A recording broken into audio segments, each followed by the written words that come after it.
What's up, everyone, and welcome to our full set review of Innistrad Midnight Hunt.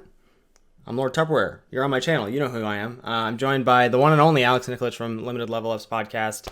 In my opinion, the greatest card evaluator there is, I'm going to say. And, shucks, Ethan. But that doesn't mean I'm not going to disagree with him today. We'll be fighting dirtily cards versus aggro one-drops. Here we go. So here's how today is going to work. We're going to go multicolored to Wooburg to colorless. Within all of those, multicolored is going to be fudged a little bit. We'll just be looking at like each color pair, what they're trying to do. Within each color, we'll be doing commons, uncommons, rares. Within each of those, we'll be sorting them by mana value, not by alphabetical order. Really gives you a good sense of what the curve is going to be doing. In terms of the stream, their exclamation mark set review should be giving folks as much information as they need as they pop in. Like I said, we also have a command for folks saying that Alex is going to be muted on the VODs. We know that, so that'll be solved. So, yeah, we got a lot to talk about. A lot of MDFCs. Yeah. So a lot of text here. This may be pushing, what was the last one? Kaldheim? Yeah, we might. I think we might be pushing Kaldheim in terms of words. So I got dinner plans in 6 hours and 20 minutes, so we got to get done before then. So let's dive right in here with the Izzet Uncommon. So each color pair gets two. They get a creature and a flashback card. So for blue-red, we've got Storm Skrillex. This is 3 blue-red for a 2/4. It's a Drake Horror with flying. Instant and sorcery spells you cast cost 1 less to cast. And whenever you cast an instant or sorcery spell, Storm Skrillex gets +2/+0 until end of turn. Yeah, so it's a large Dragonauts, if you will. This is like, just like the Signpost Gold Uncommons tend to do. This kind of is, it highlights what Red Blue's doing in this format, and it's your classic, blue-red spells matters kind of stuff. And this kind of card plays pretty well. It often can lead to like these explosive turns where you cast multiple spells a turn and you're hitting them for like 6 or something. We've seen variants on Storm Skrillex multiple times, and I think this one will play out pretty close to the variants we've seen before. Do you feel like this is a fairly statted card? Like a 5-mana 2/4 is a little it reminds me of, I'm trying to remember the set, but there was like a Griffin. Oh, it was in Eldraine, right? There was a 5-mana 2/4 that got +2/+0 for this exact thing, right? Mm-hmm. Yeah, so it doesn't. It is less. It is a little bit smaller than you would like for 5 mana, but. Mm-hmm. These kind of, Weed Dragonauts / Mercurial Geists, whatever you're used to, tend to be a bit smaller than you would expect for the mana cost. What they lack in initial, stats is explosive potential, basically, right? So, I don't know. I think this is still going to be a pretty good card, and I don't know, I'm going to start at probably a B.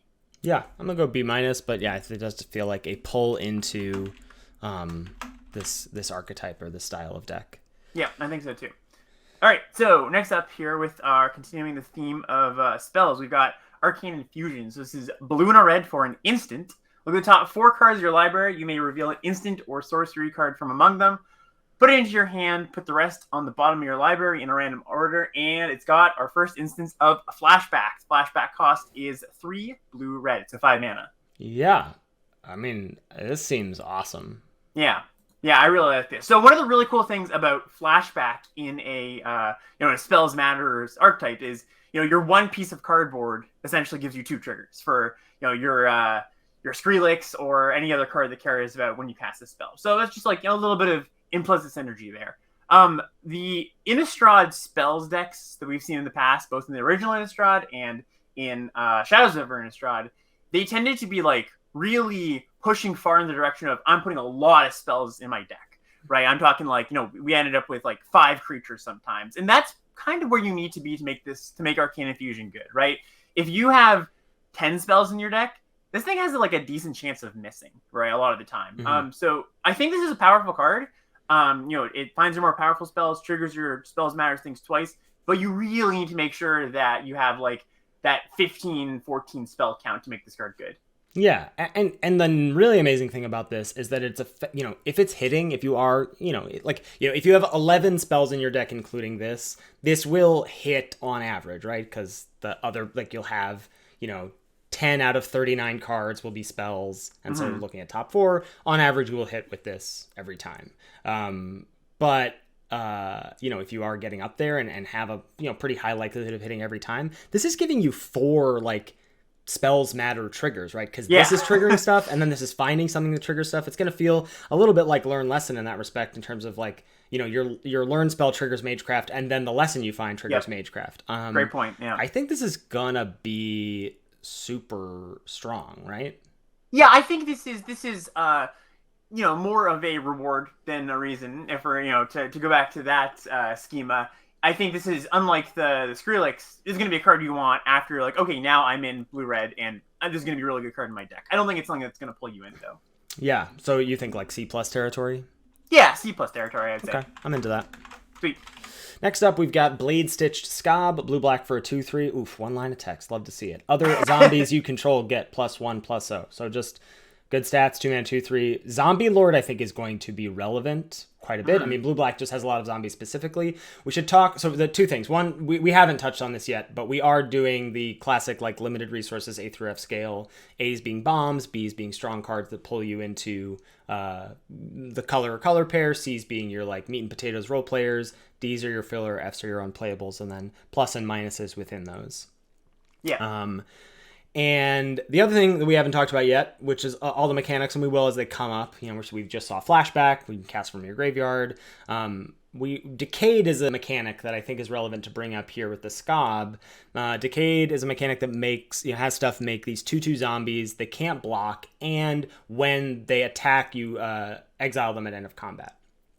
So just sort of these one-off tokens that I think have a lot of little sneaky applications. But one of them here is just like, it's a pretty big difference having those one-off attackers be 3/2s and not 2/2s. Yes, that increased 100%. point of power makes the decayed zombies real threats.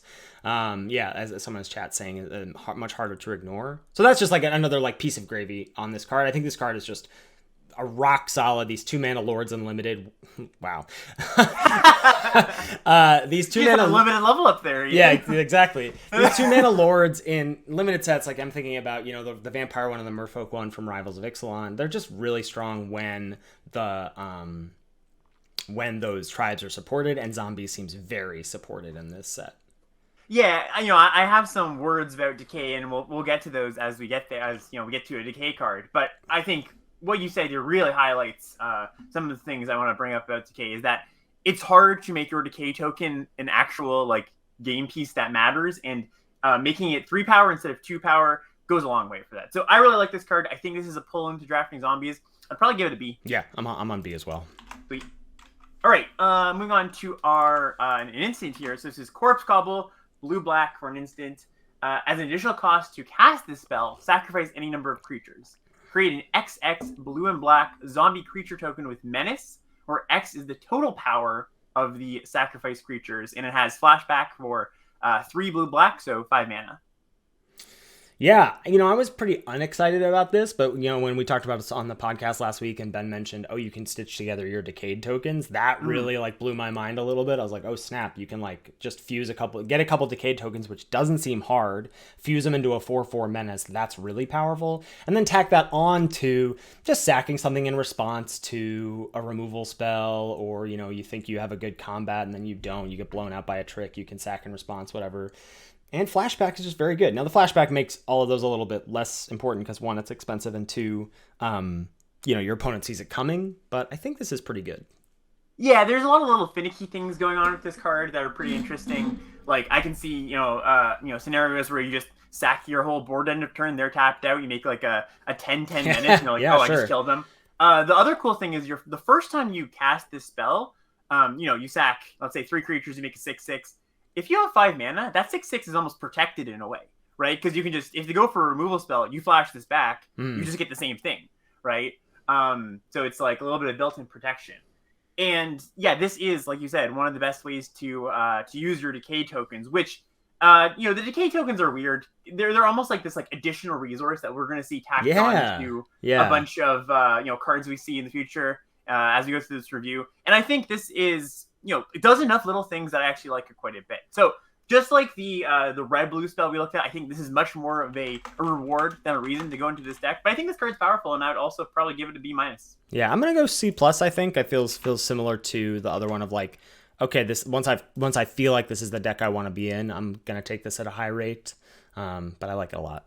Yeah, and also worth noting, there's like things that care about things dying in this set. This punishes, classic punishes your pacifism or enchantment-based removal. So Yeah, yeah, well, a lot of like nice little things. Anyone who's tuning in here knows that pacifism is garbage. Yeah, Come on. Everybody here's in the club. All right, next up we've got Dawnheart Wardens. This is 1 green-white for a 3/3 vigilance. And as Coven, this is one of the 3 new mechanics. At the beginning of combat on your turn, if you control 3 or more creatures with different powers, that's what Coven is. We'll shortcut that for the rest of the stream here. Creatures you control get +1/+0 until end of turn. So a little, 3 mana, 3/3 vigilance with a little like go wide upside here. What are your thoughts on Coven, Alex? Yeah, so I love going to these gold uncommons first because we really just get to talk about these mechanics like this.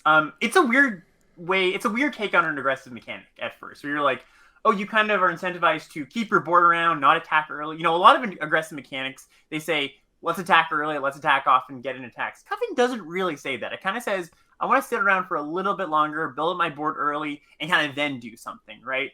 And that doesn't sound super in line with what an aggressive deck wants to do. But then you look a little bit, a little bit of foresight here, looking through the card file, and you notice that a lot of the good Coven payoffs, like Dawnheart Wardens here, are actually go wide payoffs. So that actually is totally in line with building out your board, not trading early, right? You build out your board, cast a bunch of creatures, and then you pump your team up, right? There's this card, there's a few other cards that pump your team up. So I think this is actually exactly what this deck wants to do. I think it's exactly what Coven wants to do. I really like this card. One other note about Coven is it really incentivizes you to draft, different powered creatures, differently powered creatures. So things like 0 powered creatures, we're going to see those come up a little bit often, and those have a little bit more value than they usually would. So I think this is a nice payoff, and I'm willing to give this, just similar to the other ones, kind of a in the B area. Yeah. Next up, we have Join the Dance. So this is the green-white flashback card. Green-white for a sorcery, create 2 1/1 human-white creature tokens, and has flashback for 3 green-white. Just 5 mana once again. This is great. Yeah. I was just talking about how green-white wants to go wide and to some extent, and this perfectly plays into it. Yeah, lingering humans or whatever. This is great. Yeah, lingering humans. 5 bodies. I mean, yeah, the flashback cost is a little bit more, but thankfully we get it. Like the upfront cost is just effectively raise the alarm, which is great. Like you could see a world where they made this more expensive, like 3 mana upfront or whatever. Yeah, and I think that the 1/1s are not the most common power that you'll be putting in your deck most of the time. So just having kind of a rarer power toughness, or sorry, power, I guess specifically, is something of value too. Yeah, I like this a lot. I think I want to go B- again. Yeah, and strategy aside, I think it's cool that this time we go to Innistrad, they're actually referencing like more modern horror movies. Like I think this is like a Midsummer. Oh, this is this is just like exactly a scene from Midsommar. Yeah. Yeah, really, really cool. I like that. Yeah.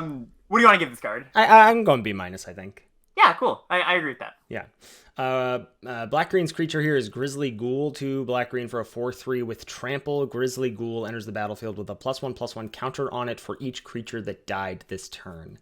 I gotta say, just stop trying to make Morbid happen. Like they keep trying to do this in how many sets? These 4 mana creatures that care about creatures dying, or if a creature died on your end step, you get a +1/+1 count. It just doesn't work. Yeah, I think it's a matter of rate more than the actual mechanic being like tough to make work. And maybe this time around they pushed it a little bit more. I'm not sure. It is. I agree with you though. It's been rough for the more mechanic every time they've had it around. Even the first go around in original Innistrad, it wasn't the best. Well, you could start to sniff it out, right? I mean, like Moorcraft Banshee was like nuts for the first month. This was a 5 mana 4/4. If a creature died when ETBs, you got to give another creature -4/-4 until end of turn. Now, yes, folks are bringing up the decayed tokens. I think are going to matter here, and it is possible like 2 creatures. Like you're going to have to think when your black-green opponent offers a trade with you on turn 4, do you want to take it? And then this comes down as a 6/5 trampler. So I don't know. Maybe this is pushed enough that it is good. Yeah, I think Alex, the optimist. I think I'm going to start this one high and then be willing to be wrong on it. But I do think this Grizzly Ghoul here is actually pretty good. Okay. So I think I would give it a B- in the not quite huge pull in the green black. I really want to draft this deck, but I think this is a powerful card. Imagine if this comes down as a 6/5 on turn 4. That's huge. That's huge, right? And and decayed definitely plays a part. I'm willing to be optimistic on this one. All right, cool. Sweet. All right, our flashback spell for green black is Dire Graph Rebirth. So this is 3 black green for a sorcery. This spell costs 1 less to cast for each creature that died this turn. It says return target creature card from your graveyard to the battlefield. Flashback for 7 mana, and of course that also gets reduced too.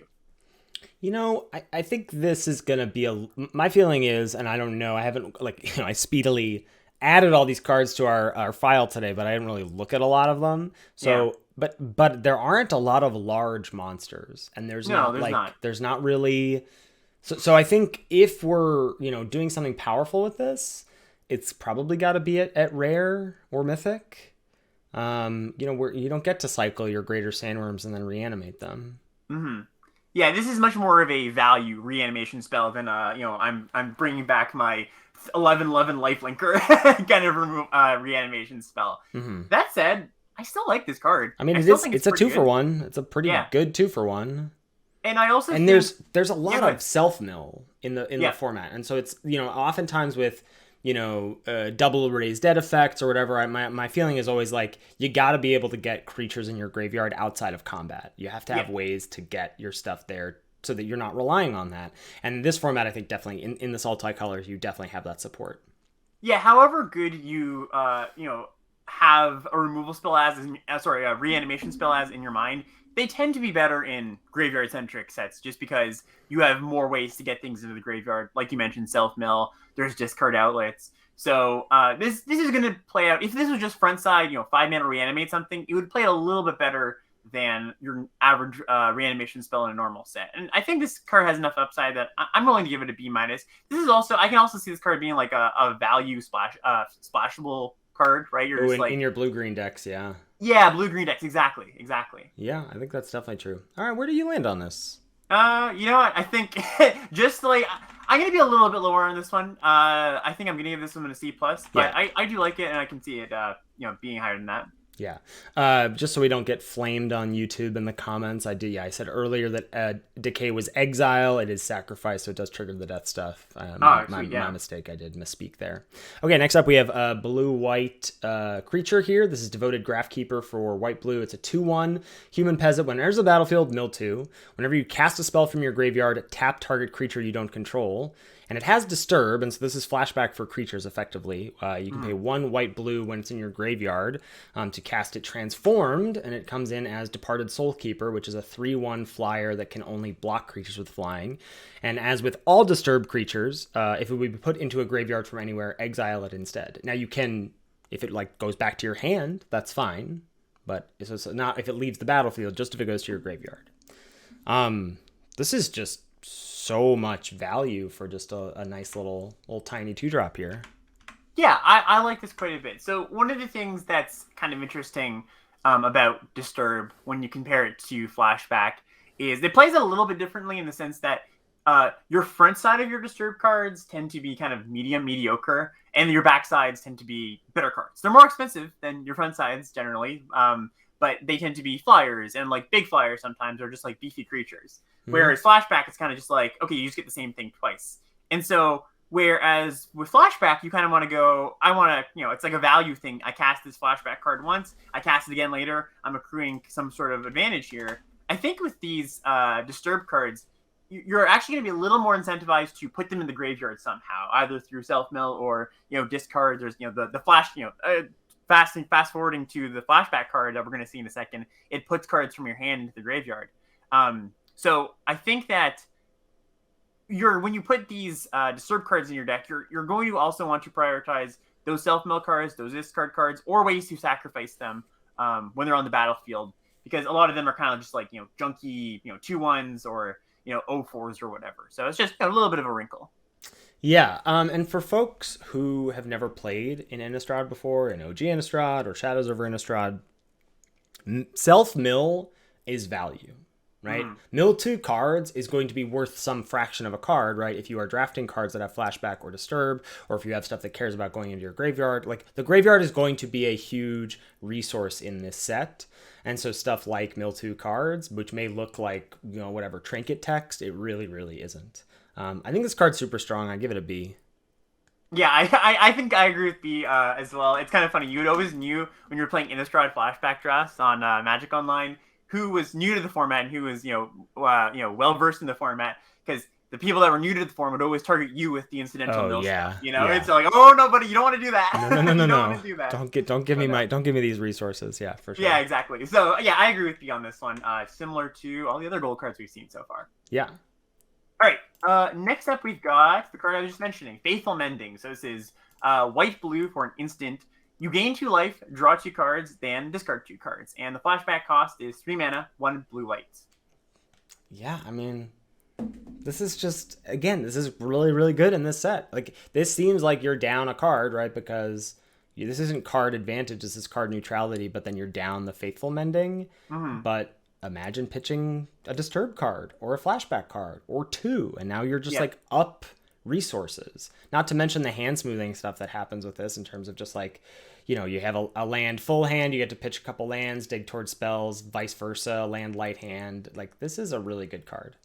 Yeah, I think what you pointed out there is pretty important, where the baseline of this card, we've seen Faithless Looting in a few sets before, and that card's not generally a card you want to put in your deck. It's just not good enough. Mm-hmm. But I think with the amount of synergy in the set, with, like I said, the Disturb cards and flashback cards, like you mentioned, and the gaining 2 life, that's pretty relevant too. When you're casting something that doesn't affect the board, that incidental life gain really does actually matter here. Yeah.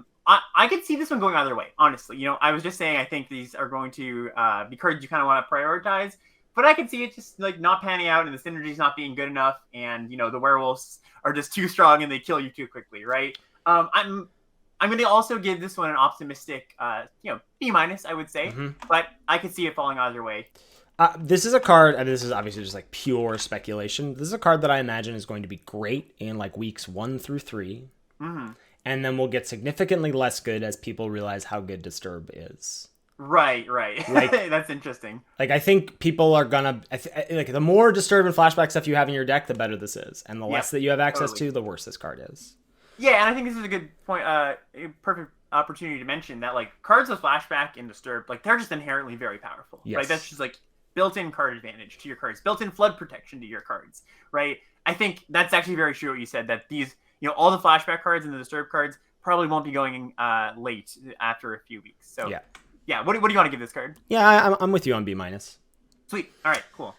I love it. I'm very excited. I love a sacrifice outlet here. We got Flesh Taker. White-black for a 2/2. Whenever you sacrifice another creature, you gain 1 life and scry 1, and you can pay 1 to sacrifice another creature to have Flesh Taker get +2/+2 until end of turn. No limits here as well. Yeah, no limits. You could just, one-shot the opponent if they, eventually this has to be blocked every single turn, right? So Black-White's got this, like, human sacrifice kind of thing going on. It's one of the weaker themes in the set, but it's pretty... Excuse me. No, I just mean it's not as well supported. It could be very strong, Ethan. Who knows? I'm just saying, it's one of the less pronounced themes. Let's put it that way, right? Sure. That being said, this is just self-contained, a really powerful card, right? Like, this is a great place to put, your decay tokens into. Turns them to real stats that you can actually, like, win a combat with, get a little bit of advantage with the scry and the life gain. Just a generically powerful card. Like, I could see this being in a spot where it's like, okay, Black-White ends up not being that supported and you don't take it that highly, but on rate, it's like a B. Yeah, I like this card a lot. I mean, like I said, I haven't looked at the full spoiler yet, so I don't know how like unsupported or supported this is, but this looks sweet. And again, another check mark for decayed tokens, like because you can because even like it's like a sacrifice trigger after they deal damage, right, at end of combat, so then you can still just sack this to do the gain life scry 1 before it goes away. So it's really like this a lot. Yeah, I actually think because kind of like I was saying before, because the front side of the decay cards are kind of medium. This is a great way to get them into the yard. So I really like that. Proactively do that anyways. All right, up next we have Rite of Oblivion. So this is white-black for a sorcery. As an additional cost to cast this spell, sacrifice a non-land permanent, and it says exile target non-land permanent. And it's got flashback for 4 mana. Yeah. Wait, so hold on. Does Flesh Taker say whenever you okay, so it doesn't have to be sacrificed from that. So you still get the trigger there from a card like this. Yeah, this just has to it's going to depend on how much fodder exists. I mean, 2 ways to just exile a non-land permanent anything? That's powerful. Holy cow, that's really powerful. Well, the fodder is decay, right? Like that's just decay great, is just busted. Like, it's so I'm gonna not to bury the lead a little bit here, but the comparison that I was thinking, I wrote an article right before this about the mechanics of the set, and I think a good comparison for decay is energy, actually, because a lot of your the decay tokens don't do that much, right? They're kind of just like one shot, deal you 2 damage if you don't have a 3 toughness creature. But the way it's stapled onto cards, there's a Mind Rot in the set, for example. 3 mana, your opponent discards two cards, you get a decayed zombie, right? It almost feels a little bit like Energy in Kaladesh, where it's like all these cards, they accrue value over time, and you just end up with this army of zombies that you can use as fodder, sort of. And I think this plays into that a little bit. Just like anywhere you can sacrifice them, anything you can do to tap, to have an effect. So that's the way I'm seeing decay, and we'll see that a little more as we get into it. Yeah, I think this is super powerful. This feels like a reason to want, like, I see this card and I want to draft it and I want to be able to turn it on.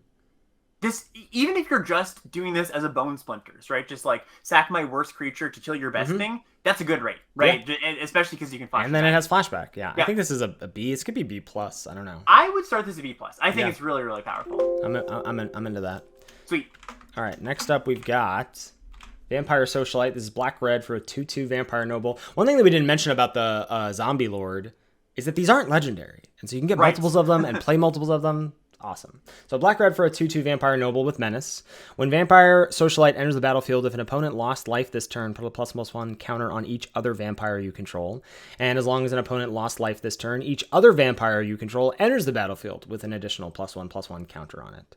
So yeah, vampires in red-black have a big theme of caring about your opponent having lost life, and also has a tribal support here for vampires. And a 2/2 Menace really gets that ball rolling. Yeah, I think so. A lot of these vampire cards are very feast and famine-y, right? Where it's like if you get the your opponent's lost life this turn, thing enabled, they're really, really good. And then if you don't have that, they're kind of mediocre. This one's definitely doesn't follow that. It's actually just pretty good on its own, very good on its own, in fact. But I'm really interested to see how the vampire deck plays out, because if you end up in a spot where you can't deal your opponent incidental damage, your cards kind of don't do that much. So that being said, this card is, I think, probably the best non-rare for the deck so far, like that I've seen. Just really, really powerful as being an enabler and a payoff, right? This is certainly a reason, if I had 3 of these, 2 of these, oh my God, I would be very comfortable being like, you know what, that feast and famine paradigm I was talking about, we're going to be feasting a lot more than we're going to be famining. Yeah, so come hell or high water, you're drafting exactly. You're drafting red-black when you start off with 2 of these. Yeah. So I'm gonna start this, just same as the other, signpost. I'm gonna give this one a B as well. Yeah, I'm into that. Sweet. All right, our flashback card here for red-black. Here's a little bit of a weird one. So it's called Hungry for More. It's black-red for a sorcery, and it says create a 3/1 black and red vampire creature token with trample, lifelink, and haste. Sacrifice it at the beginning of the next end step, and it has flashback 1 black-red. What was it? What's the card that this is? Hell, whatever. Oh, Hellspark Elemental. Yeah. Yeah, a little bit like that. Very similar. There's some tension here with this spell, because a lot of what black-red wants to do is attack first and then spend its mana post-combat after having dealt the opponent damage to gain that, bonus from the cards you're casting post-combat. And this sort of crimps your mana a little bit because you need to cast this pre-combat. Now, this is not, I think this is a powerful card, because this could effectively be 6 damage. Like, if you don't want to block this, and unless you have to have, a 4 toughness or larger creature to be able to block this. So sometimes you'll be able to, but a lot of times you won't. So you're like, do I trade with this, or do I just take the 3? And the red-black deck really wants to just get you dead. And so, potentially dealing 6 damage from 1 card is a lot. And there's just a turn that can be like, you've built out your board, and then on turn 5 you go, here's 2 hasty 3/1s, and I'm attacking with those plus my other creatures. Like, I don't know. I think this is powerful. I'm just a little aware of the tension here. Yeah, I think I agree. I think that it's less of an enabler for the the if I've dealt damage kind of stuff, and more just a good card for dealing damage. Yeah. Basically, like a good tool for actually pushing the last few points or the early few points. Lifelink on this card's pretty big too, right? Because if you're not going to be spending your mana to cast a creature that sticks around, at least you're giving yourself a little bit of a life buffer. And right? I guess go ahead. I'm just realizing the text says sacrifice at the beginning of the next end step. So you can also just effectively be like, I'm just gonna play this. Mm-hmm. Oh no, next end step is your turn, not your turn. Never mind. Scratch that. We'll cut that in post. Yeah. I like it. I'd B- on this card, I think. Yeah, it's weird to call this versatile, but it kind of is in a way, right? Because it's like it's got that like could just be a lightning bolt to the face kind of deal, or it can enable your your opponent loses life matters cards, or it can be a sacrifice fodder card. You attack before the end of combat, you sacrifice something that cares about sacrificing. So yeah, I'm going to be a little bit optimistic on this one too. I'll give it a B. Ooh, straight up B. All right. Yeah. Sunrise Cavalier. 1 red white for a 3/3 human knight with trample and haste. Good God. If it's neither day nor night, it becomes day as cavalry enters the battlefield. And whenever day becomes night or night becomes day, you put a +1/+1 counter on target creature you control. Hachi Machi. Yeah, so this card in a vacuum is very, very powerful, right? Just like the raw stats on this card are pretty absurd. We're gonna see a few cards like this that care about when day night switch, not necessarily caring which one is which. If we're in day or in night. And this is a very loose identity for red white. There are some cards scattered throughout the set that care about that are in red white, but I don't think it's really like you're not going to be building around this necessarily. I don't think, which kind of makes me think that red white is going to be a less common deck, just something you kind of get into incidentally because the colors are open. Rather than a super synergistic color pair. We just saw the vampire kind of lured creature, right? If red black ends up being a really, really good deck, it's going to be a super high pick because it's a great card in a great deck. This card, a little bit less because it's a great card, but I don't know if the synergy supports it when in a format that's ostensibly going to be pretty high synergy. But let's just forget about all that for now. Look at this card in a vacuum. It's a great card, right? Mm-hmm. Yeah. Yeah, I think this is a solid B. Yeah, I'm gonna give it a B as well. We're giving a basically the same grade for all of these, like B and then B- for the flashback cards. I mean, it's hard. These all just look strong, and without good, knowing what's going on in the set in terms of not all these archetypes will be created equal, but there's no way to know that really yet. I mean, as you're saying, like, yeah, sure, it's clear that blue-black is zombies, or red-black is vampires, and red-green is werewolves, and then blue-green is like self-mill, and red-white seems a little less classified in that way. But still, this is pretty hot stats. The only awkward thing I see is that you're really not going to, I guess not that awkward, but there's going to be, if you're trying to be the one to flip day-night here, if red-white is a beatdown deck, you really aren't going to want to hold off a turn. But I guess what's going to happen is you're just going to dump your hand. Then when you have no action, you flip. And then the tension is going to be when you draw that first spell, do you wait? Right. Do you wait to be like, maybe I can get a second spell and then I can be the one to flip it back to day? Well, I think Flashback and Disturb play a nice part in this, where you're going to have kind of like with Strixhaven, where we kind of had a lot to do with our mana throughout the course of the game, kind of had a lot of options. I think it's going to play similar to that, where, it's not going to be like we're going to be in top deck mode a lot of the time. We're going to have spells to cast. So I think you're going to have the option to be like, well, I can hold off here or cast my flashback spell next turn plus, another cheap spell or something like that. Yep. All right. Yeah. What's next? Yeah, next up is Sacred Fire. So this is red-white for an instant. Sacred Fire deals 2 damage to any target. You gain 2 life. Flashback, 6 mana for red-white. So it's like a little lightning helix that flashes back. Yeah. I'm not super excited about this card. I'm going to be honest. Oh, really? Yeah, I don't know. So it doesn't kill everything, but when you do kill something, a 2-drop, 3-drop sometimes, hell, there's going to be 4 drops this kills. Sure. It's going to be really good, right? Just snagging something. It goes to the face as well. Yeah. I imagine the flashback is going to go to the face a lot. Yes. Or it's going to like, finish off a large creature more than it's going to actually kill something. And I definitely can understand the reservations of being like, oh, this is just a 2-mana 2-damage spell. It's not always going to be a removal spell. But I think it makes up for that by the fact that it's like inherent card advantage plus that life gain as well.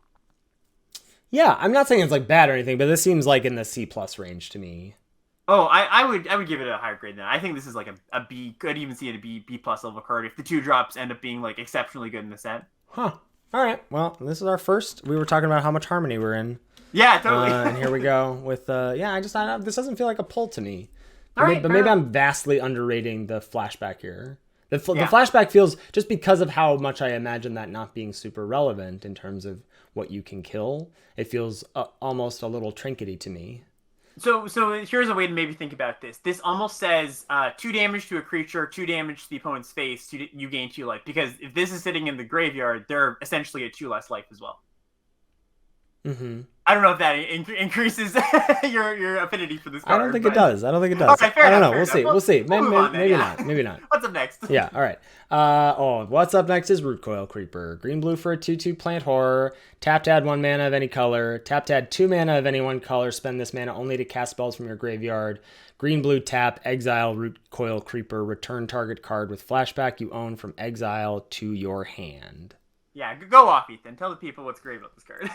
I mean, look, this isn't... I know there's like a thing that goes around when we do these set reviews, when I happen to pop into card evaluation stuff in the Lords of Limited Discord, which is basically a bad card seems to be an Ethan card, which this is a great card. I take umbrage with. Right. So here, this is just a good card. Like, not only does this personally like speak to my preferences and proclivities as a Magic player, but this card is just nuts. It's a 2 mana dork that taps for any color, that also taps for 2 mana for stuff from the graveyard, which is going to be a lot of with flashback and disturb. And then this also just does the loop-de-loop stuff that I want to do. Now, it doesn't loop-de-loop because it exiles itself, I get it. But it does help you do some nonsense by grabbing a card with flashback. And if it's a really good card with flashback, well, then that's just another 2-for-1 for you. Yeah, I think historically in these set reviews, I've been a little bit lower on mana dorks than you have. But one of the reasons I'm lower on mana dorks is kind of they fall off in the late game and they don't belong in some decks. They don't have a lot of late game stuff to do. You know what's great on a mana dork? An ability that gives you a spell back. Yeah, in the late game. Once you've ramped out the stuff, and now you cash it in. This card is nuts, I think. Yeah, you wanna give it a B+? I do want to give it a B+, personally. All right, I'll start at B on this one, but right. I respect it for sure. Yeah. All right, next up, the blue-green flashback spell is Winterthorn Blessing. So this is green-blue for a sorcery. Put a +1/+1 counter on up to 1 target creature you control. Tap up to 1 target creature you don't control. Then that creature doesn't untap during its controller's next untap step. Flashback for 1 green-blue. So this is like a little bit different, doing a little bit of a different thing than the previous card. And I think what a lot of blue-green is doing, this is a lot more of like a tempo beatdown card. Rather than like a value card. Kind of reminds me of, it reminds me of a little bit? Sonic Assault from Guilds of Ravnica. Yes. Ooh, where it's like, that's a great comparison. You get a damage boost plus tap down something. So it's going to be really interesting because this isn't a great card to... it's an okay card to buy you time, right? It's not a bad one, but I don't think you would want to put it in your like loop-de-loop late game controlling, decks as much. But I do think if you are more of a like base green-blue tempo-y deck, this card's fantastic. Yeah, I mean, again, I keep thinking about these cards in installments, like the red-black one, but then I also imagine, like, what an insane turn when you cast this and flash this back in one turn. That's gonna, you're just gonna win that game. Like, even if you are doing if you're like trying to do a loop-de-loop or whatever, a self-milled deck, you're gonna be playing creatures, and sometimes you're just gonna go like, Root Coil Creeper, play a 4-drop, and then this or something. I don't know, like... Yeah, maybe I'm even underrating this a little bit in those kind of decks too, right? Right, because like those decks, like even your control deck, sometimes you're just like, oops, I'm the beatdown. Like, yeah. I don't know. This card seems... I don't think this is going to pull, but I kind of want to start it off at C+. Yeah, no, I think that's a perfect grade for it. Yeah. Sweet. And this is one that I can also see going either way as well. Yeah, maybe for it ends sure. up being trash, maybe it ends up being great, Exactly. Next up, we got Kessig Naturalist. Red-green for a 2/2 human werewolf. Whenever Kessig Naturalist attacks, add red or green. Until end of turn, you don't lose this mana as steps and phases end. It has Daybound, so that means it's also got a backside that's Nightbound, which is Lord of the Ulvenwald. 3/3 for a werewolf. Other wolves and werewolves you control get +1/+1, and it has the same whenever it attacks. You add red or green, you don't lose that mana as steps and phases end. So 2-drop werewolves are always a scary thing. Oh my god, yeah. Like, so you are very, very incentivized to play a 2 or play any spell when your opponent has a werewolf on the table, because when the early ones flip, it's really hard to come back from them, right? If your opponent has a 3/3 on their attacking turn 3, plus they get a boost of mana, you're just gonna fall so far behind. If that's like being attacked by Magda or Captain Lannery Storm or whatever. Yeah. It's just like, yeah. Uh-oh. Yeah, that's a great point. Forget about anything this flipping. Sometimes you just go, okay, I attack, I trade off, I play my 4-drop. Yeah. That also feels terrible. Right, yeah. Do you think we should take a little bit of time to talk about Daybound, Nightbound here? Sure, yeah, we haven't done it. Why don't we go for it? Yeah, so if you've played the other Innistrad sets, it's a little bit different than you're used to, but I think it's going to be pretty intuitive once we actually start getting into it. So basically, what happens is at the start of the game, it's neither day or night. You don't track it; doesn't matter. When a permanent with Daybound comes in, it becomes day, and when a permanent with Nightbound comes in, it becomes night. But that's going to very rarely happen. Usually, they come in on their front sides, right? Mm-hmm. And then the system, the day-night cycle gets introduced, basically, right? So then it goes, it's going to be day, and then if a player doesn't cast any spells on their own turn, when you pass the turn, when it goes to the other player's turn, it becomes night. And then on the night, when it's night, it'll stay night until a player casts 2 spells on their turn, then it goes back to day on the next turn. So you got this cycle going, and daybound permanents can only exist when it's day, and then when it's night, they flip to the nightbound side, basically. And little wrinkle that does make the werewolves a little more interesting here is that, unlike the previous Innistrad sets, if your backside of your werewolves, they can just enter as that if it's night, which is really, really cool, and that makes them more powerful, honestly. And the other thing is that I hadn't quite actually realized before, the fact that it's the player not being casting this off on their own turn means that it can't if you want it to flip, you get to make it flip. What happened in previous iterations was you would go, I want it to flip, and then your opponent would go, aha, I cast something on your end step. And then you go, dang it, I just lit my whole turn on fire, and I don't get to flip my werewolves. If you want your werewolves to flip, you'll get them to flip. Yes, that's a great point. And just some small mechanical stuff for as far as deck building drafting goes. Instance. The big thing is instance and flash creatures play well with the werewolves, right? Because you often want to go, okay, well, I have 2 werewolves out here. I'd like to flip them, but I'd also like to keep playing my spells. So if you have a creature with flash, you can go, all right, pass the turn, goes to night, and then on your turn, at the end of your turn, I still like to cast my spell and use my mana for the turn.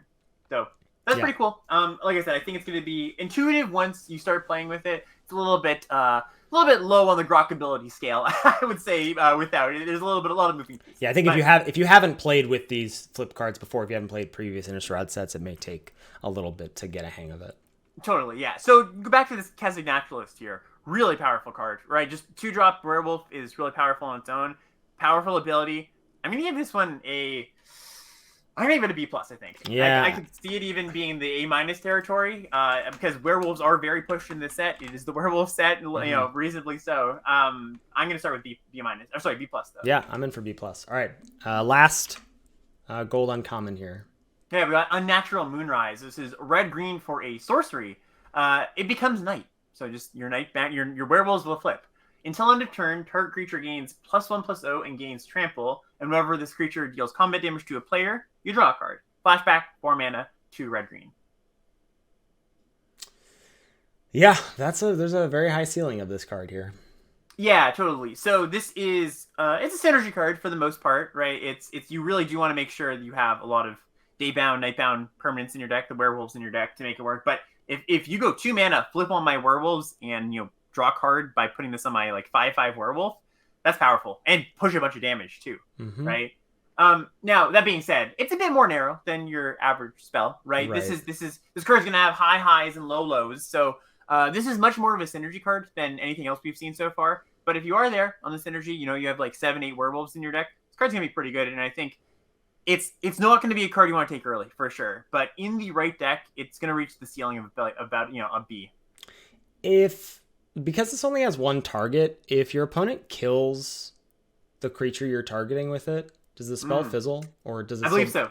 Yes. Yeah. So there's some inherent risk here, right? This is totally similar to a fight spell as well. Like, you really got to pick your spots for this card, because that's a huge blowout. If you go for it and your opponent has interaction, you're kind of screwed. Yeah, that's a good point. Maybe I'm a little bit high on it then. So let's I would give it a synergy B- then. How about that? I don't think you need to give it a synergy grade. It's red green. Like, this is what red green is doing, right? Yeah, that's fair enough. I can just see like a red green deck with just like good spells in it, and you've only got 5 werewolves, and this might not be worth it. Is the thing? Yeah, but maybe that's fair. I guess the floor is it cycles sometimes, right? So yeah, I think I'm gonna remain synergy B-, but all right. It's close. I think I'm going C on it. All right, that might be too low, but I don't know. I don't dislike the card. I just think there's a lot of setup for it. I think it's the trickiest card to evaluate so far. Of those 20, yeah, for sure. Yeah, so for sure. This is gonna be one where it's like you see it cast for the first time, you're like, oh yeah, okay, I get it. Never mind. Right, yeah. Well, and then I feel like that's mostly when it gets cast, it's going to be good. Like, that's the thing. That's a good point too. Yeah. So I feel like you're not going to see the times when your opponent's like, I can't fire this off because open mana, or I don't know, my board doesn't support this, or my opponent also has werewolves too. Yeah. I know. Like, yeah, I was gonna say, imagine you're like, well, I could cycle this, but then I put like 10 power worth of stats on my opponent's board. Right. Yeah. So yeah. All right, so we're going to move into the rares here, and these are, I got a little lazy here. These are not in any sort of order. These aren't lumped together by color. They're just in the card file order. So first up here, we've got Angel Fire Ignition, 1 red-white for a sorcery. Put 2+1/+1 counters on target creature. It gains Vigilance, Trample, Lifelink, Indestructible, and Haste until end of turn. And it has Flashback for 2 red-white.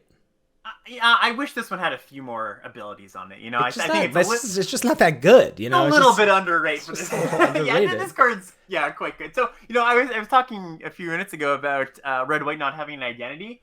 Maybe it's kind of like Strixhaven, where you don't really have to care about the identity. You're just kind of like beating down with good cards. Yeah. This card's really good. It's I don't know. Would you? Can you see yourself?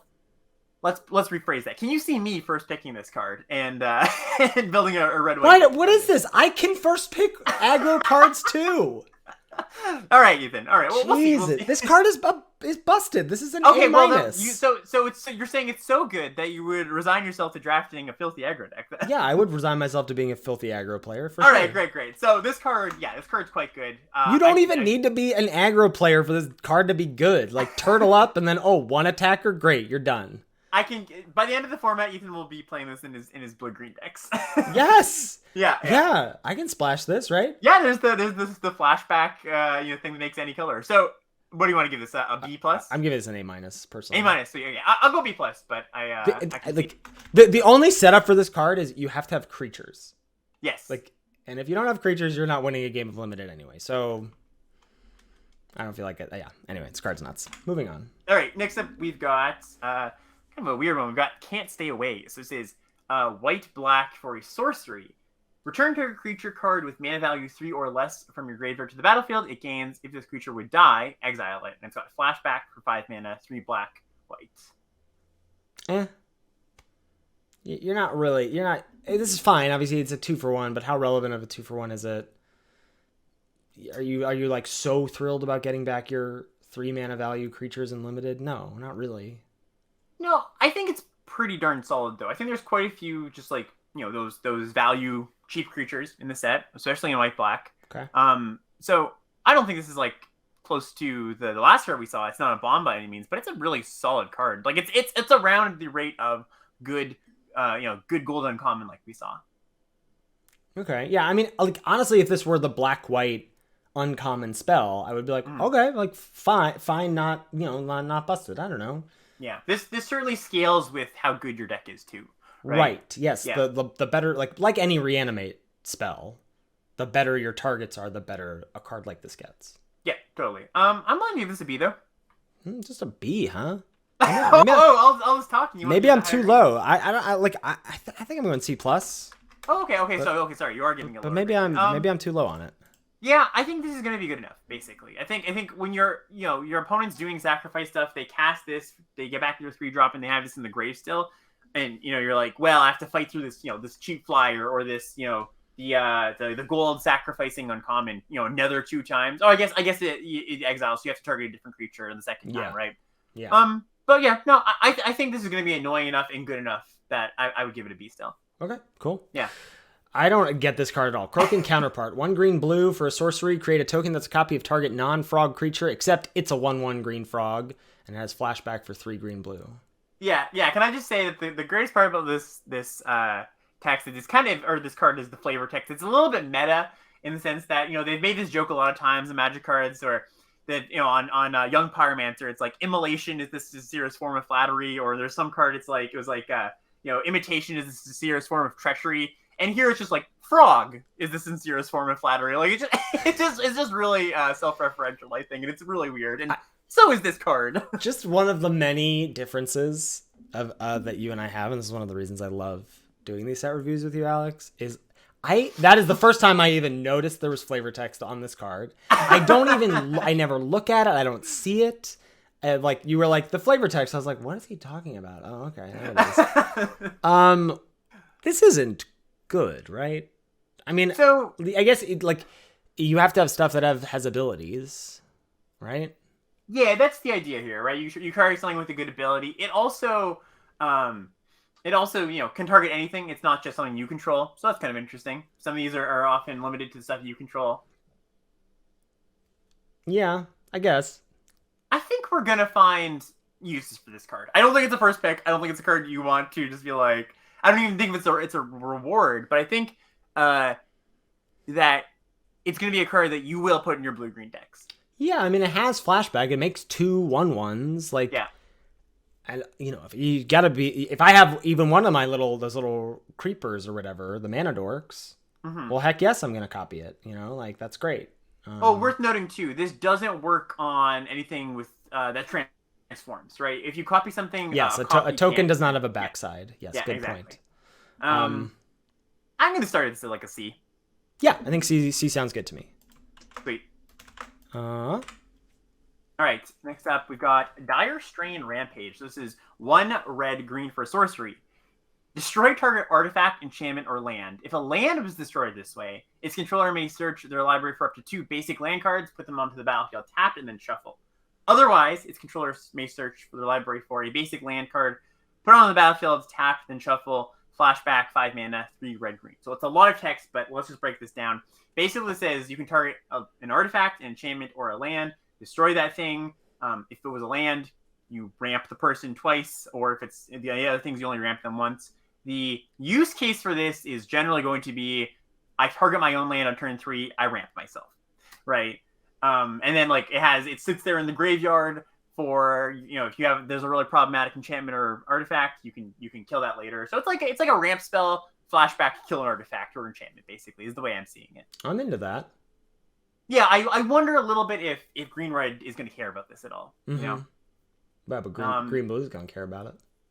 yeah. Then you're in the territory of splashing to fix your mana potentially. That's I always say you want to do that. You always want to splash to fix. Yeah, exactly.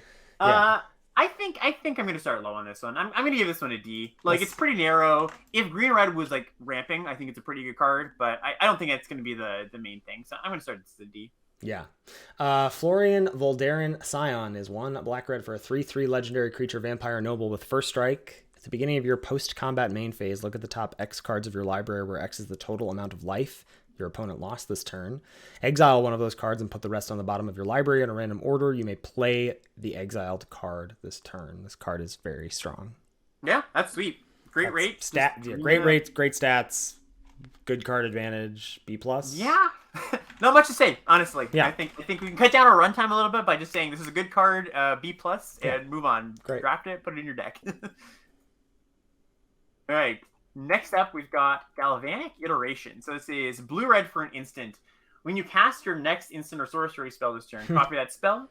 You may choose new targets for the copy and has flashback 3 mana, 1 blue-red. Yeah. My guess is this is going to be good. Yeah. It's when your deck, one of the problems with these cards, these like reverberate effects or whatever you want to call them, is that you often just like can't, in a lot of sets, put enough spells in your deck to make it a card enough of the time, right? But like I was mentioning before, these Innistrad spells decks often push you to have like 10, 11, 12 spells in your deck. So I don't think it's going to be hard to find a target, especially if you're going to find a cheap burn spell or a bounce spell. It's got all the inherent great things about being a instant with flashback in blue-red. So I don't think it's a high pick or anything. I think it's much more of a reward. You're happy to pick this up later, but I think it's like a C+ level card. Yeah. I think C+ sounds like a good grade. Sorry. Yeah, and I think worth noting, something we've learned from Strixhaven is that if you have spells that make creature tokens, this kind of effect goes up a lot more, right? If you can like double up on your make a XX elemental or whatever, that's something that's really, really good to do with this. Yeah. All right. Next up, we've got Ghoul Caller's Harvest. This is black-green for a sorcery. This is the spider spawning, right? This is create X 2/2 black zombie creature tokens with Decayed, where X is half the number of creature cards in your graveyard rounded up. And it has flashback for 3 black-green. Oh, how the mighty have fallen. How the mighty have fallen. I can't even get excited about this. It's very sad. There's kind of 2 use cases for this, right? Like if you can fill up your grave enough, this does just kind of become something where you can go, I just make 6 zombies, flash this back, make 6 more. You're just dead in 2 turns, right? Mm-hmm.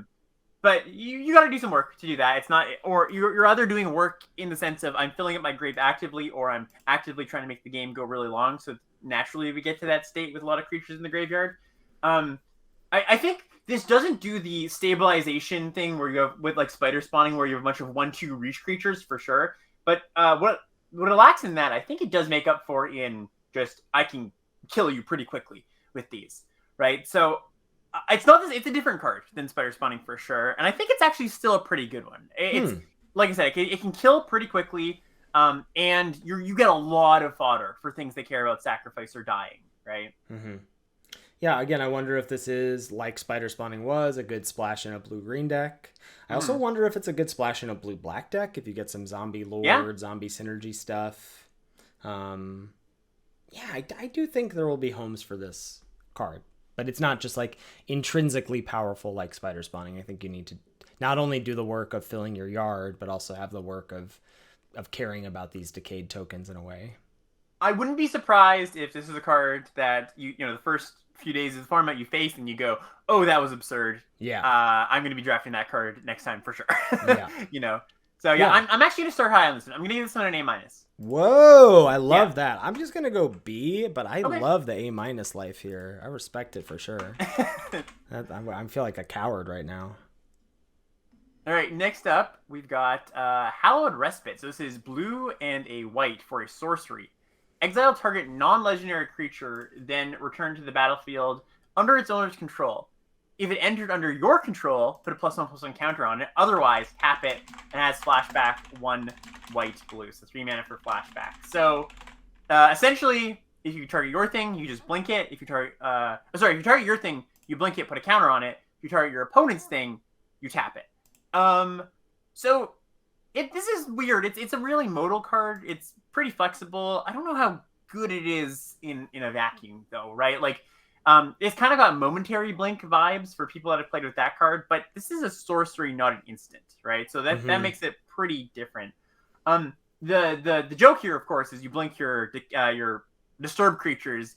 After you've disturbed them, they come back, they flip, and you can just do the whole rigmarole again, where it's like, they die again, you can cast them again, right? I think that's kind of the joke here. I think it's flexible enough that it's a different card. It's a decent card. Similar to a lot of the cards we've seen in this rare slot with the flashback cards. I think you would play this, but I don't think you're going to be picking it that highly. Yeah, I feel like this is like a C- D+ territory. Yeah, for me. I think it's flexible enough that I'll give it a C. Okay. Yeah. Next, we've got Catilda, Dawnheart Prime, green-white for a 1/1 human warlock legendary. Pro werewolves, protection from werewolves. Humans you control have tap, add 1 mana of any of this creature's colors. And 4 green white, put a +1/+1 counter on each creature you control. Holy cow. This is a lot. So it's a baseline, it's a mana dork. It's a 2-mana, 1/1 mana dork with protection from werewolves, so it blocks the werewolves all day, and then turns into Gavony Township, basically, right? Where just all of your creatures, it provides you with mana to activate this ability. It's so stupid. This card's very, very good. This is an A. This is an A. Yeah, this is a straight A. You don't even really need to be a human's deck to draft it. You just you are likely to be as a green white player. So yeah, fantastic card. Okay, I could see this moving up to like A+ territory, but we'll see it. Give it an A. That's important. Stay tuned. We'll do a whole podcast on whether or not it moves from A to A+. Yeah, exactly. Everybody's gonna be dying to know. Oh, but is it an A+? I don't know. All right, this next one, holy! So we've got Lisa, Forgotten Archangel, 2 white, black for a legendary creature angel. It's a 4/5 lifelink flyer. Whenever another non-token creature you control dies, return that card to its owner's hand at the beginning of the next end step. If a creature an opponent controls would die, exile it instead. You had me at 5 mana, 4/5 flying lifelink. Oh man, this card's absurd. One of the things that I've noted going through the rares of the set is there's a lot of really busted ones. I don't know what that says for if this is me and you both have kind of issues with Prince or Pauper format, that kind of term. But I think that there's a lot of really good rares. Let's just put it at that, and this is one of them. It'll feel bad, I think, if if it's a high synergy set that then just gets sort of blanked by a handful of Oops I Win cards. Yeah. The removal looks good though in the set too. So the one question I have about this card is, do you think you would pick it over Seasoned Talonblade? 5 mana, 4/5 flying lifelink. Whenever another non-token creature you control dies, return that. Yes, take it over Seasoned Talonblade. Yeah, I think so too. We'll have to check with Ben on that one. Yeah. But Yeah. So another A here. I give this one an A+. A+. There we go. Yeah, that's good. So we don't need an update on that one. This has to be the best Magic named card ever. Old Stick Fingers. I saw this morning. I was like, what the heck? So this is X black green for a star legendary creature horror. When you cast this spell, reveal cards from the top of your library until you reveal X creature cards. Put all creature cards revealed this way into your graveyard. Then put the rest on the bottom of your library in a random order. And Old Stick Fingers' power and toughness are each equal to the number of creature cards in your graveyard. It's not great. It's not a great Magic card. I think it's good though. Yeah, I mean, it's going to depend, I think, on. I mean, with the black-green cards, I guess the creature not so much, but the flashback card for sure definitely takes advantage of this. I wish you could bin the reanimation spell with it, but you can't. Right? Yeah. Oh yeah, that is. Yeah, actually, for a second I was thinking it puts everything in the grave, but it doesn't. And it does make it a little more awkward. That's true. And black and green don't have very much disturbed, if any. I think there might be like a few stragglers, but you're not going to get that flashback value basically. Yeah, okay. I'm a little bit lower on this than I maybe initially Again, would. I think this seems like a great splash in blue-green though. Yeah. I'll tell you what. I think this is fine. It's probably like a C or something. Yeah, this is closer to a synergy card than not, for sure. Yes. Right? Where like you definitely want to make sure you have the high creature count, but also you care about milling yourself. And I don't know if every single black-green deck is really going to care about that. There's not a Lab Maniac or Thassa's Oracle effect in the set, is there? I don't believe so, no. Yeah, that's a shame. Yeah. All right, where are you at on Old Stick Fingers here? I'll give it a C. Give it a C. Great. All right, next up we have Rem Carlos, Stalwart Slayer. This is 1 red-white for a 2/3 flying haste. If a spell would deal damage to you or another permanent you control, prevent that damage. If a spell would deal damage to an opponent or a permanent an opponent controls, instead deal that much damage +1. So your opponent's fight spells, burn spells don't work unless this thing dies first, and all your fight spells, burn spells deal a little bit of extra damage. Plus, it's just on a Sky Knight Legionnaire-esque body. Very efficient. Not too much to say about it, honestly. Rather than it's just a very well-statted card. B+. Yeah, B+. Yeah. Rite of Harmony is next. This is green-white for an instant. Whenever a creature or enchantment enters the battlefield under your control this turn, draw a card. And it's flashback for 2 green-white. Oh, I do want to say just quickly. Chat pointed out the that last card doesn't actually fight doesn't matter because the creature is dealing the damage. So, Okay. Yeah. Yes. Well, thank you, chat. Well then. Great. But on Rite of Harmony here, what do you think about this card? I think I'm out on this card. I think this will be my first F, I would say. Yeah, it seems like a constructed card that's like calling back to, they do this a lot where it's like, ooh, this is a really powerful card, which what's that old Kamigawa card? The Sanctum or whatever. I know what you're talking about. Or Grove of something. And... No, it's the 1-mana sorcery that whenever a creature. Sure. Yeah, you ever cast a creature, you draw a card. Yeah. I think it's calling back to that a little bit, right? Glimpse of Nature. Thank you, chat. I think that this card is generally not very good. So I'll give it an F as well. Just to put a stamp on it. I just think you'll be better off not putting this card in your deck. Yeah, here is a great green-white card, though. We've got Sigarda, Champion of Light. This is 1 green, white for a Mythic. 4/4 Flying Trample. Humans you control get +1/+1. All right, that's great. And then it has some gravy. Coven. Whenever Sigarda attacks, if you control 3 or more creatures with different powers, look at the top 5 cards of your library. You may reveal a human card from among them, put it into your hand, put the rest on the bottom in a random order. Yeah, that's an A. That's an A. Yep, it's a little card advantage. Little on the battlefield advantage by pumping your team. It's a great threat on its own. Yeah. Fantastic. Yeah. Siphon of Insight is next. Blue-black for an instant. Look at the top 2 cards of your target opponent's library. Exile one of them face down and put the other on the bottom of that library. You may look at and play the exiled card for as long as it remains exiled, and you may spend mana as though it were mana of any color to cast that spell. And it has flashback for 1 blue-black. Yeah, so I was reading, what they called this in development? They called it Drink Twice. Drink Twice. I like that. I like that. So I don't like the card very much. Oh, I think it's pretty good. I think the fact that you get the card selection on your cantrip and card twice, and you can play lands off this thing, I think it's decent. I don't think it's not a high pick. It's not like a Thief of Sanity, like you're gonna snowball with it, but it's a good little draw spell. Yeah, it's fine. It's not. I think it's a C+. C+, he says. Yeah. Yeah, I guess someone's asking about how much better than you find some prisoners. Better. Flashback is great, right? Yeah, I think it having this is an inherently a card advantage card where See Some Prisoners wasn't, and all the great things you can say about Flashback too. Yeah. All right, so I guess it's really just think twice. Yeah. Think twice with selection. All right, selection C+, whatever. All right, cool. Fine, moving on. All right, next up we've got Slogurk the Overslime. This is 1 green-blue for a 3/3 Trample Ooze. Whenever a land is put into your graveyard from anywhere, put a +1/+1 counter on Slogurk the Overslime. Remove 3 +1/+1 counters from Slogurk, return it to its owner's hand.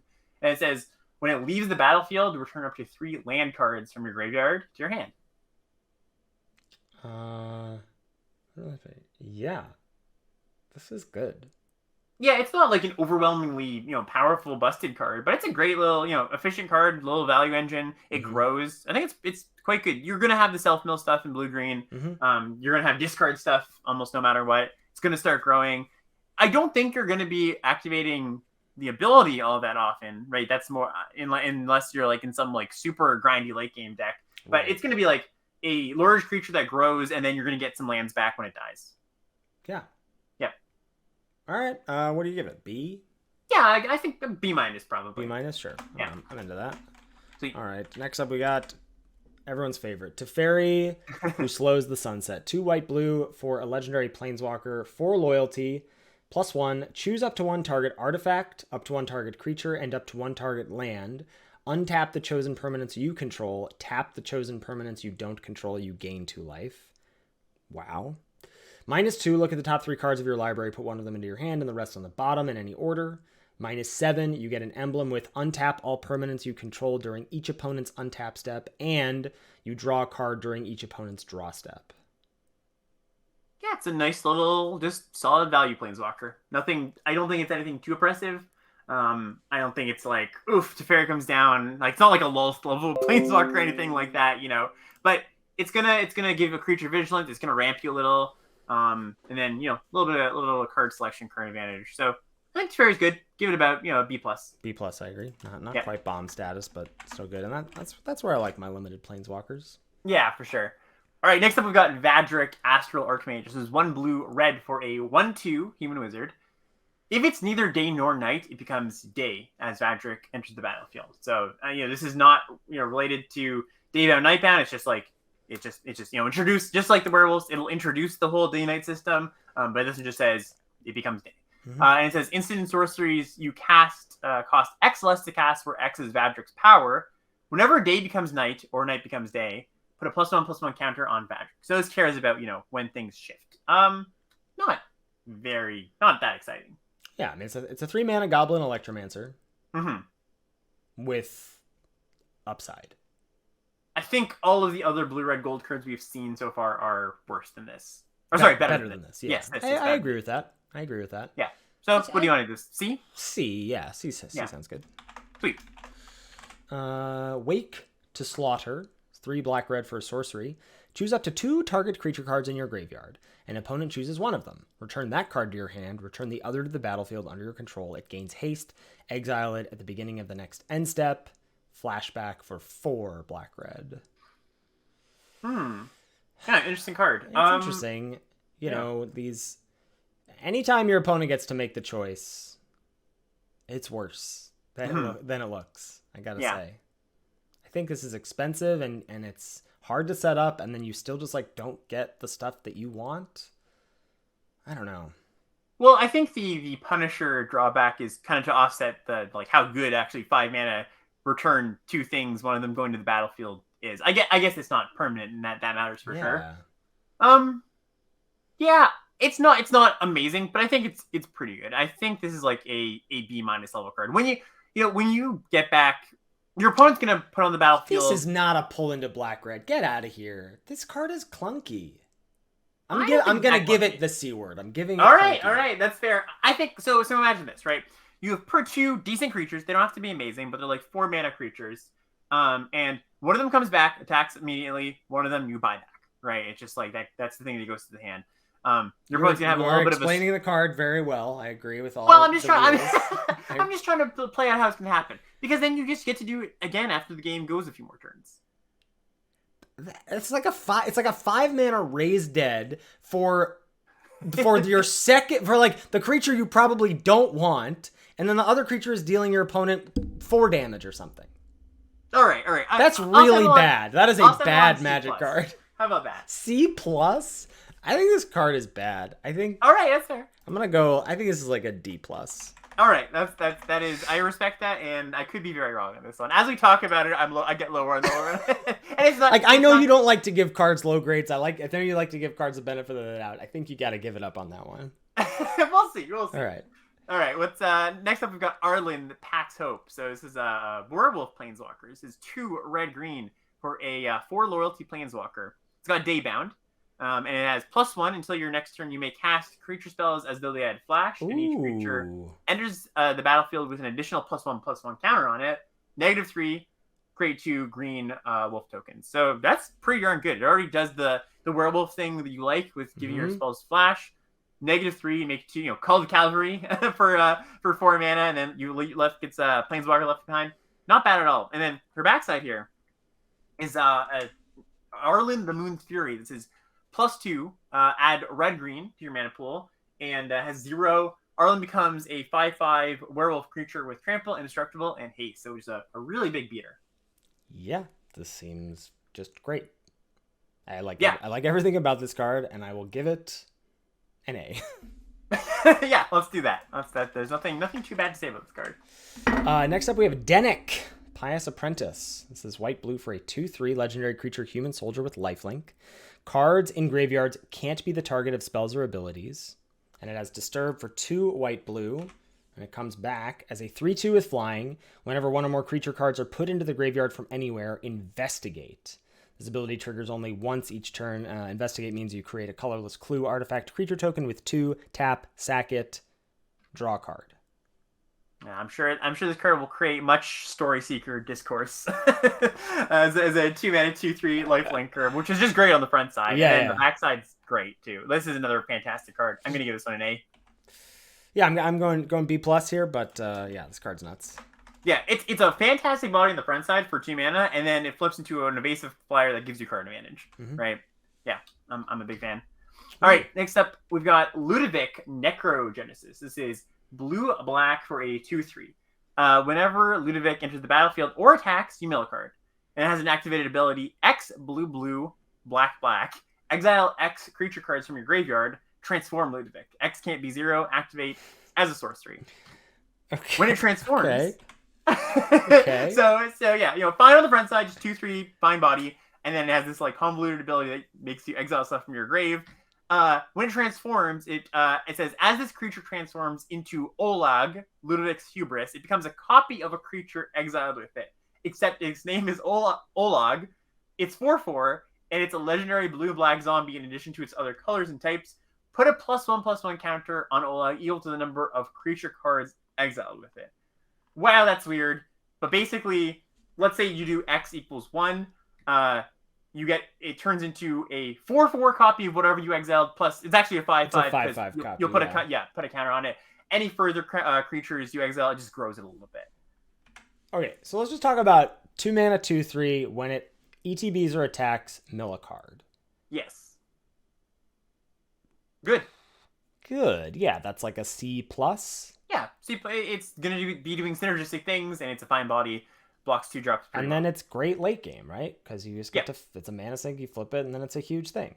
So yeah, I don't think you're going to be too upset if this just comes in, attacks once or twice, you have to trade it off, and then, you filled your grade a little bit, and then, that's it. But you do draw a little bit later, great. It's going to be the best thing in your graveyard, and it's going to be a big version of that, too. Yeah, so I say B minus, B? I think it's better. I think it's a B+. I think it's quite a good card. Wow. Yeah, I would take this highly and want to be drafting like a blue-black deck around it. I'm going to go B, but yeah, I like it. Sweet. All right, we made it. Yeah, take us home, Ethan. Last multicolored card. We got Tovolar, Dire Overlord, 1 red green for a 3/3 human werewolf. Whenever a wolf or werewolf that you control deals combat damage to a player, draw a card. At the beginning of your upkeep, if you control 3 or more wolves and or werewolves, it becomes night, then transform any number of human werewolves you control. It's got Daybound, so the flip side is Tovolar, the Midnight Scourge. 4/4 for a legendary creature werewolf. Whenever a wolf or werewolf you control deals combat damage to a player, draw a card. And it's got this little Kessig Wolf run. It's got X red green, target wolf or werewolf you control gets +X/+O and gains trample until end of turn. Okay. Nice little callback. So let's do the same as we did with the other transform card that has an absurd amount of words on it. Let's just look at the front side first, right? Yeah. So 3 mana 3/3. Whenever a wolf or a werewolf deals combat damage to your player, you draw a card. That's nice. It doesn't say 1 or more, right? It's like you can have 3 werewolves attack and you draw a card off all of them if they hit. So that's just great. And then the ability to make it night more often is also fantastic for your werewolf deck. So just like if it was just that, it would be great. The flip side, flipping into the 4/4 that keeps that card drawing ability and then gives you a damage pushing ability, also just fantastic. This card's an A. Yeah. Yeah. I mean, I guess a little bit of a build around A, because you take this and then you draft anything that says wolf or werewolf. Yeah, totally. But again, I think that's what red green is trying to do anyway. Also, weird little thing is that if this is going to flip back to the day side on your upkeep, you can pump in response before it flips if you want to pump a bunch of damage. Yeah, really interesting. All right. Well, that's the multicolor stuff. That's multicolor stuff. All right.